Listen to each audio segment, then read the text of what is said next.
Lors du lancement de la première génération de Focus, Ford a été confronté à une tâche très difficile. Après tout, la Volkswagen Golf de 4e génération était déjà sur le marché et Opel a lancé la 2e génération d'Astra. Honda, pour la Civic, et Toyota, pour la Corolla, préparaient également des changements majeurs.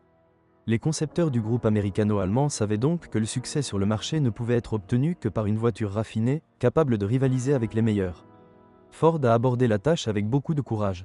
Les stylistes se sont concentrés sur les lignes rondes et exagérées de la carrosserie et du cockpit. Les ingénieurs ont construit une suspension arrière multibras, innovante dans cette catégorie. Les jambes de force McPherson classiques fonctionnent à l'avant.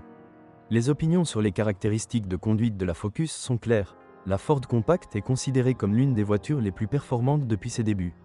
La gamme de moteurs préparée pour la Focus était large et comprenait des essences 1.4, 75 chevaux, 1.6, 100 chevaux, 1.8, 115 chevaux, et 2.0, 130, 175 et 215 chevaux, et un diesel 1.8, le premier dans la version TDDI. D'une puissance de 75 ou 90 chevaux, puis TDCi à Common Rail, développant 100 ou 115 chevaux. En principe, seuls les moteurs 1.6 essence et diesel étaient vendus sur le marché. Parfois, les conducteurs optaient encore pour des unités de 2 litres.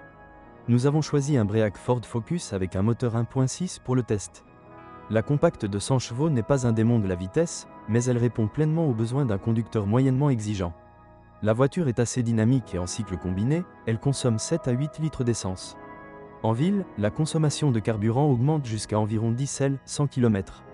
Parmi les concurrentes de 1998 à 2002, la plus dangereuse semble être la Volkswagen Golf de 4e génération. Elle coûte plus cher que la Focus et les modèles équipés de l'emblématique moteur 1.9 TDI sont particulièrement chers.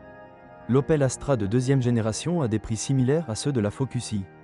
Il est plus difficile de comparer les Toyota Corolla et Honda Civic avec la Focus. Au cours de leur production, les deux compacts japonaises sont apparues dans de nouvelles versions, que Ford n'a égalées qu'après 2005 avec la génération suivante de Focus. La comparaison la plus fiable est donc la Focus première génération, la Corolla 8e génération et la Civic 6e génération, produite avant 2002. Une Honda de 2000 bien entretenue coûte plusieurs milliers de dollars de plus qu'une Focus.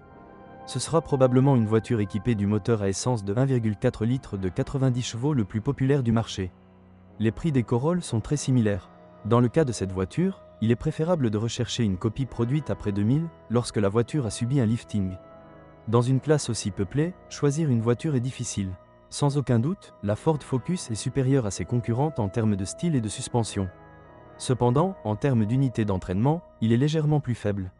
La Golf là-bas avec un moteur diesel et les voitures japonaises avec des moteurs essence plus dynamiques et à haut régime. Par conséquent, il est préférable de se concentrer non pas sur la marque, mais sur l'état technique de la voiture.